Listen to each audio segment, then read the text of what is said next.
What I'm about to tell you is going to change the way you think about money forever. I'm Ray Dalio.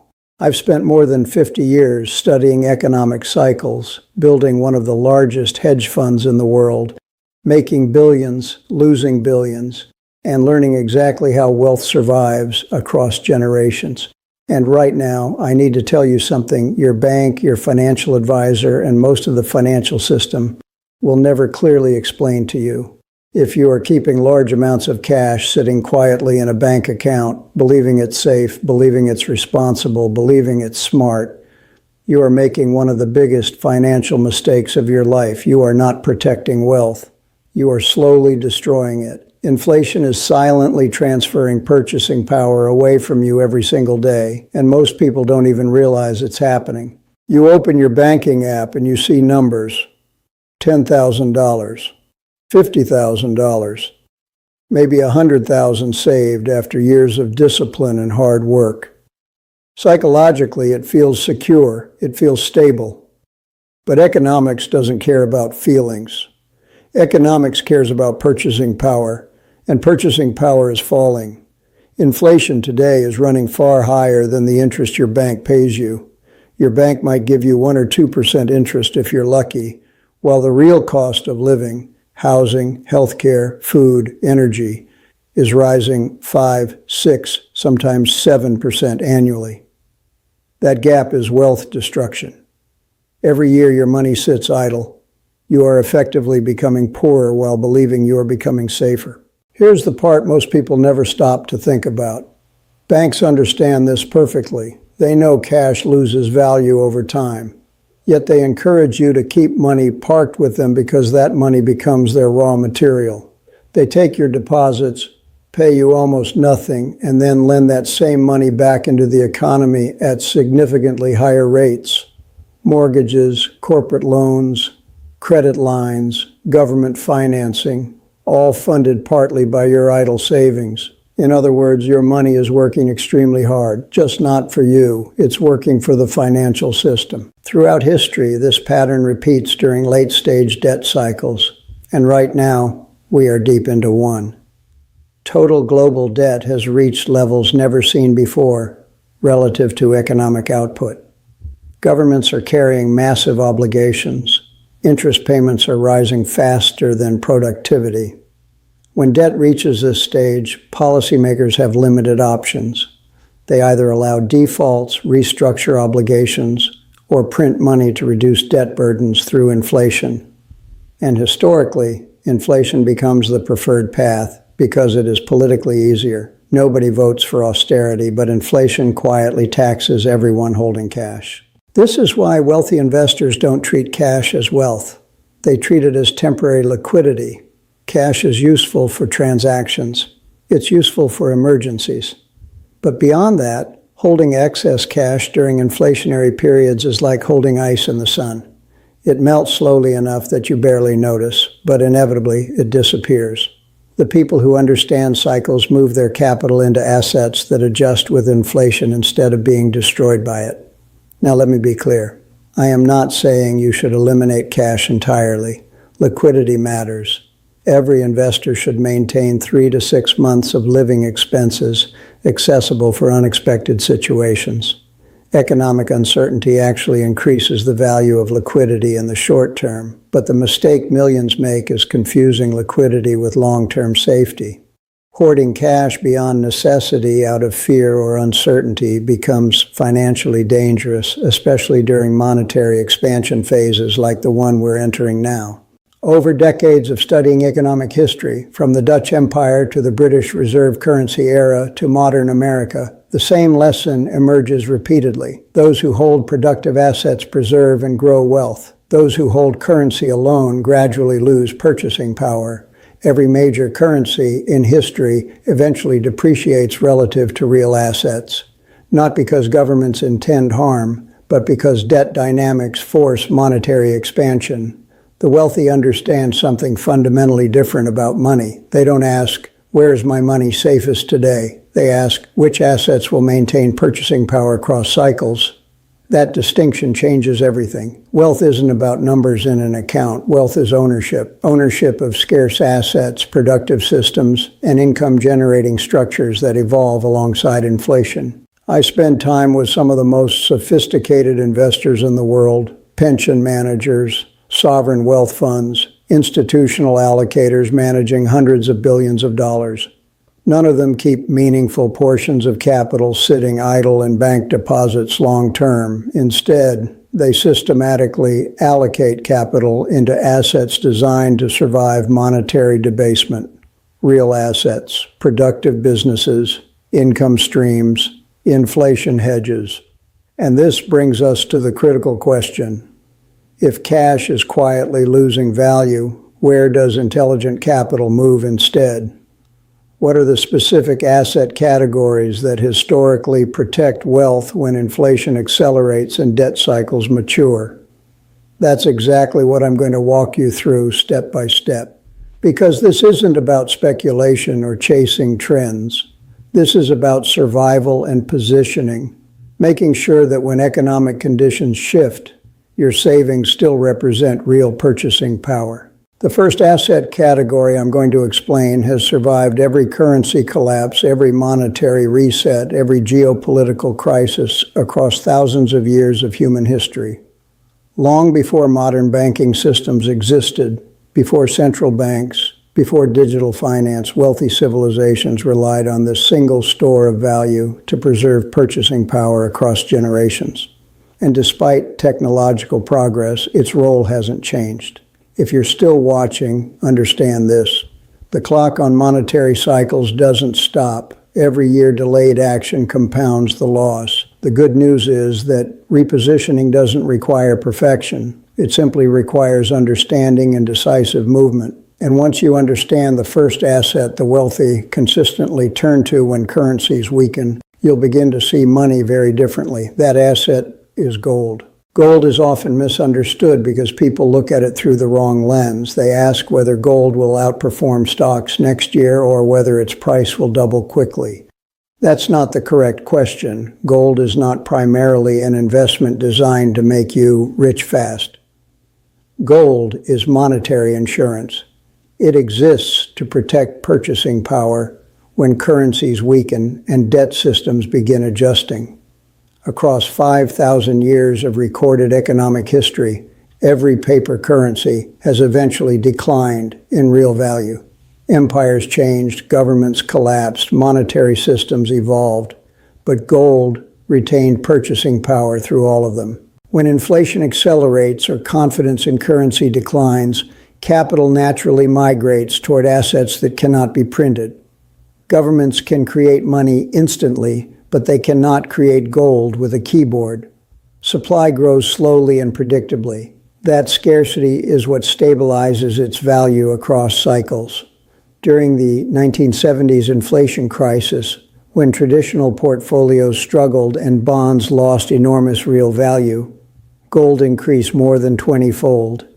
During the 2000-2011 monetary expansion period following financial instability, gold again dramatically outperformed cash holdings. The pattern repeats because the underlying mechanism never changes. Now understand this clearly. Intelligent investors do not allocate everything into gold. Concentration creates risk. Instead, gold typically represents 5 to 10% of a resilient portfolio. Think of it as structural protection. Most of the time, it may appear quiet or even boring, but during periods when financial assets suffer or currencies lose credibility, that allocation stabilizes total wealth. It reduces volatility. It preserves optionality. Insurance feels unnecessary until the moment you need it. There are practical ways to own gold today. Some investors prefer physical bullion, coins or bars stored securely, because direct ownership eliminates counterparty risk. Others prefer exchange-traded structures backed by allocated gold, which provide liquidity and convenience. The specific method matters less than the principle, ownership of a scarce asset outside the traditional monetary system.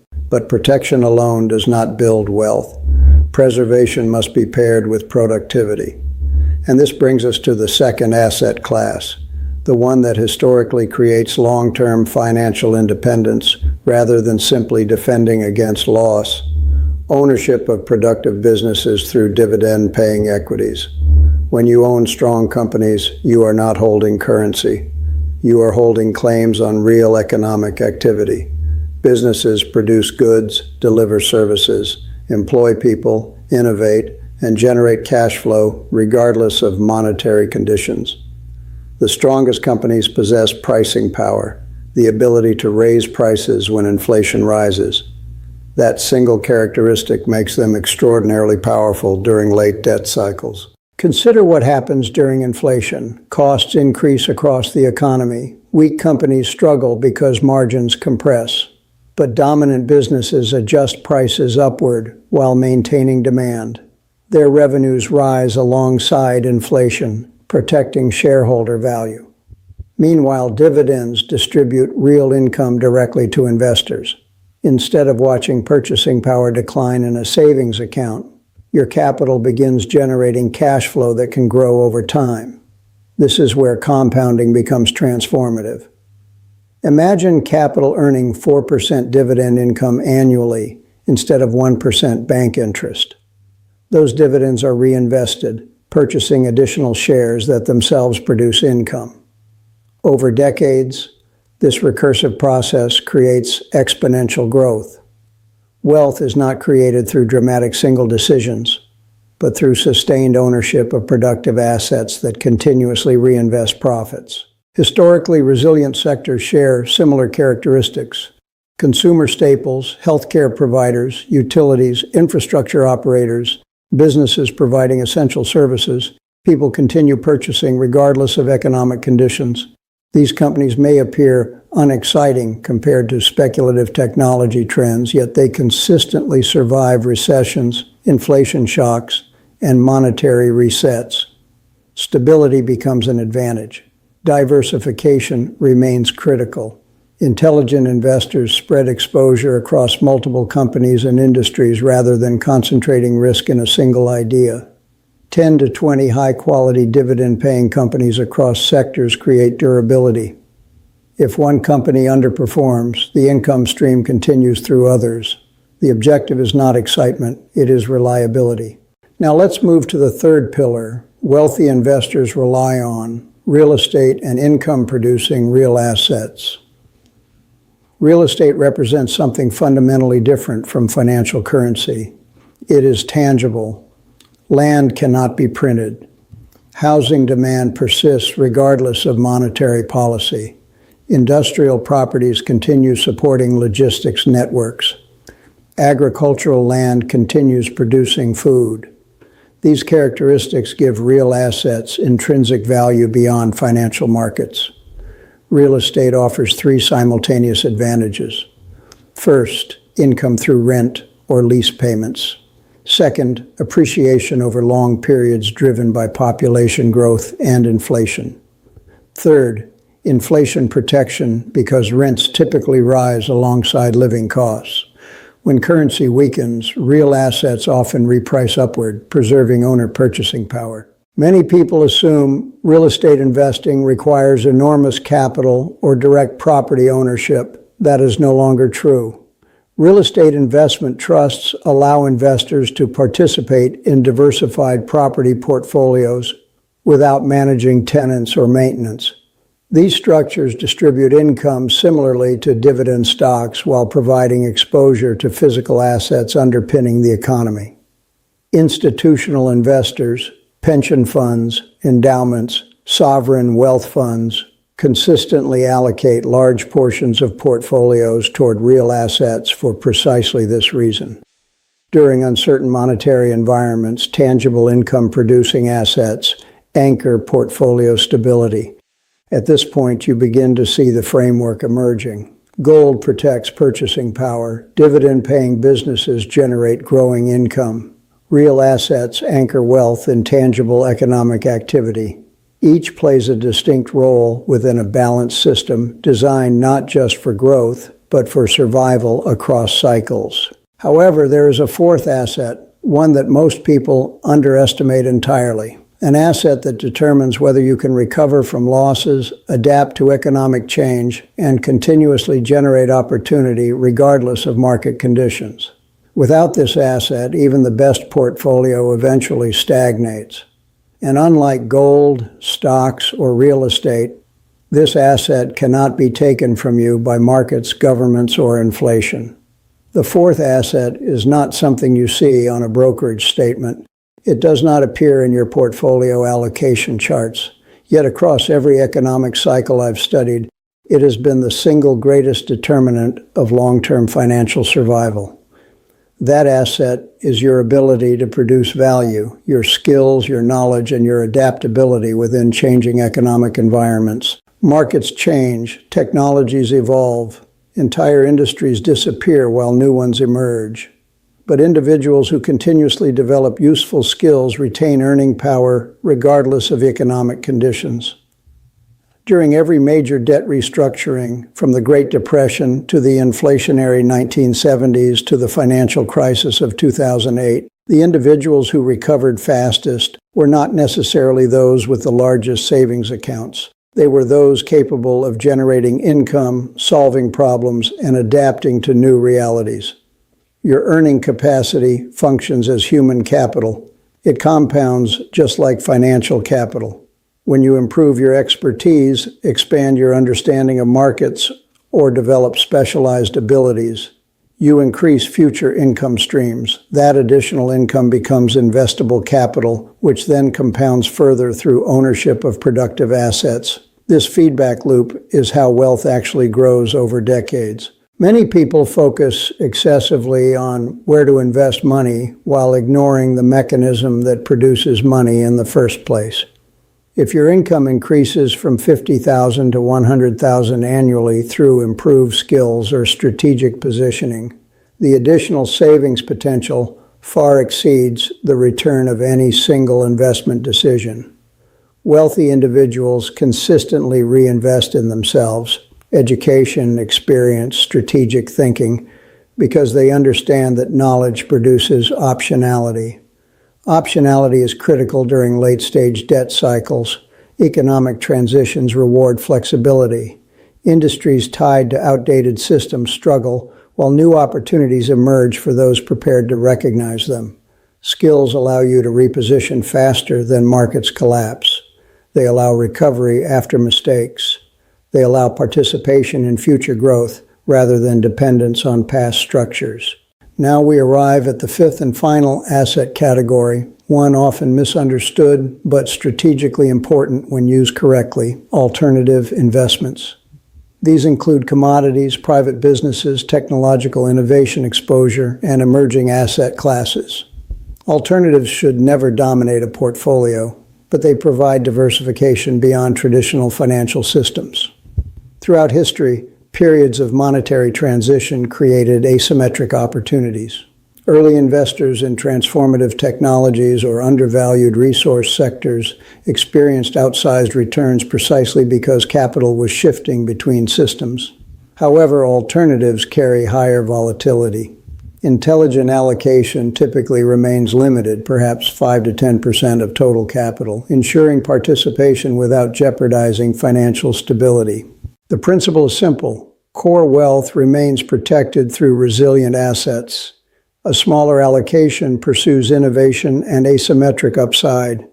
This balance allows participation in growth while maintaining survivability if speculation fails. So let's integrate everything into a coherent framework. If an investor holds substantial cash today, leaving excess funds idle in low-yield accounts during inflationary conditions gradually erodes purchasing power. Instead, capital can be structured across 5 complementary pillars. A modest allocation to gold provides monetary insurance. Dividend-producing businesses generate expanding income streams. Real assets anchor value in tangible economic demand. Personal skills increase earning power and adaptability. Alternative investments provide strategic exposure to future growth.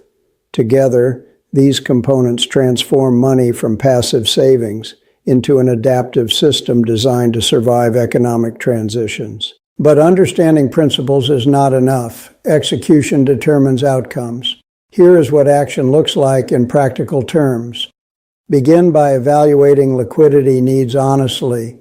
Maintain several months of expenses in accessible cash for stability and emergencies. Beyond that threshold, gradually reposition excess savings into productive assets over time rather than attempting perfect market timing. Incremental action reduces emotional decision-making and averages entry points. Next, prioritize diversification. Avoid concentration in any single narrative, asset, or prediction. History repeatedly demonstrates that overconfidence destroys portfolios faster than market volatility itself. Balanced exposure across asset classes increases resilience against unexpected outcomes. Then establish a system. Emotional investing fails because fear and greed dominate decision-making during crises. A predefined allocation strategy protects investors from reacting impulsively to headlines or short-term market movements. Systems outperform instincts. Most importantly, adopt a long-term perspective. Debt cycles unfold across decades, not weeks. Short-term fluctuations distract from structural trends shaping economic reality. Investors who focus exclusively on daily market movements often miss the larger transition occurring beneath the surface. Here is what typically happens next. Many viewers will agree intellectually with these ideas, yet postpone action. They will wait for confirmation, for certainty, for reassurance from media or advisors. But by the time consensus forms, asset prices have already adjusted. Opportunity exists primarily before risk becomes obvious. History shows that wealth transfers occur quietly at first. Capital moves gradually from passive holders of depreciating assets toward owners of productive and scarce assets. Only later does the shift become visible to everyone else. The purpose of this discussion is not fear, it is preparation. Economic systems function like machines driven by productivity, debt, and monetary policy. When debt expands faster than productivity for extended periods, adjustments eventually follow. Those adjustments reward preparation and discipline rather than speculation or panic. So here is the practical exercise I want you to complete this week. Review your financial position objectively. Identify how much capital remains exposed solely to currency depreciation. Determine whether your assets generate income, preserve purchasing power, or benefit from inflationary environments. Then design a gradual transition toward resilience. Small steps executed consistently outperform dramatic reactions taken too late. Because ultimately,